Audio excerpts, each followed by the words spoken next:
Hey everybody, I'm David Katzmeyer from CNET, and this is the Samsung UN ES8000 series. This is a 55-inch version. This review will also apply to the 46, the 60, and the 65-inch version of this series. This is Samsung's highest-end TV for 2012. This TV has all the bells and whistles. It's also Samsung's sleekest design yet. We'll start with the design because it really is the high point of this TV. Around the edge you can see it's got this silver strip. It's got a really thin strip of black right next to the screen, and the whole thing measures about ½ an inch from the screen to the very edge, and that's among the thinnest bezels we've seen. Of course, as the result, this TV is pretty much all picture. Above and below that picture you'll actually see two little bulges. One has the Samsung logo. The one on the top is the most interesting though. It actually contains a little camera and a little microphone. So the idea is you can wave at the TV to turn it on and to do a couple other rudimentary features using the camera, and you can also speak to it using the microphone. So you can do basic commands again like turn off, volume up, even change the channel, things like that.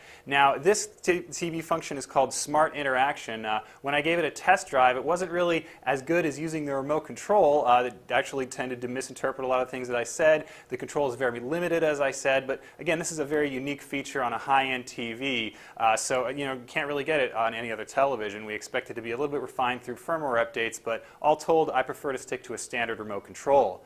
Speaking of remotes, this TV actually includes two different models. There's a standard infrared multi-button model and this touchpad version here that uses a thumb pad just like a standard laptop. It's really great for browsing the internet, although it wasn't quite as responsive as I expected on a set like this. One bonus for this touchpad remote is the fact that it doesn't require line of sight. It uses Bluetooth to communicate with the TV. There's only a couple buttons on here, so actually doing anything beyond, again, volume and channel up-down is a little bit taxing because you've got to go into a menu to do that.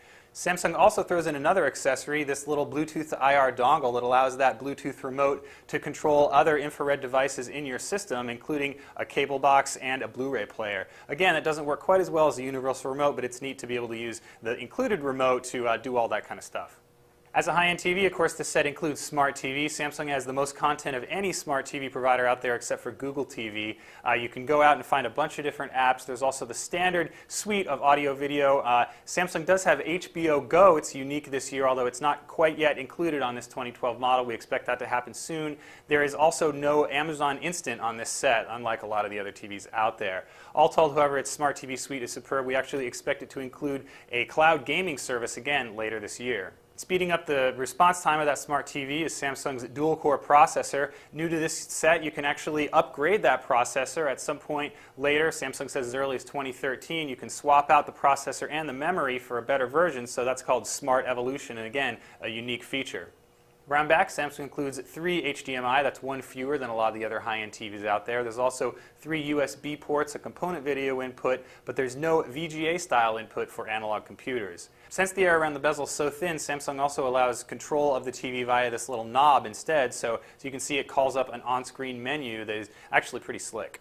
With all the features and slick design and high price of this TV, I did expect the picture quality to be a little bit better than we found.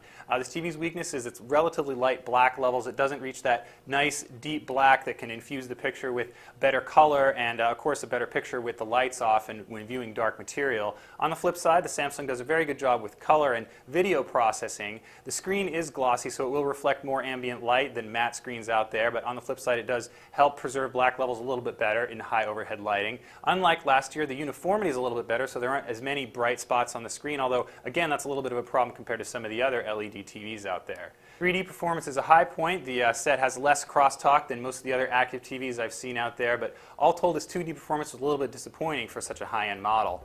That's a quick look at Samsung's UN ES8000 series. I'm David Katzmeyer.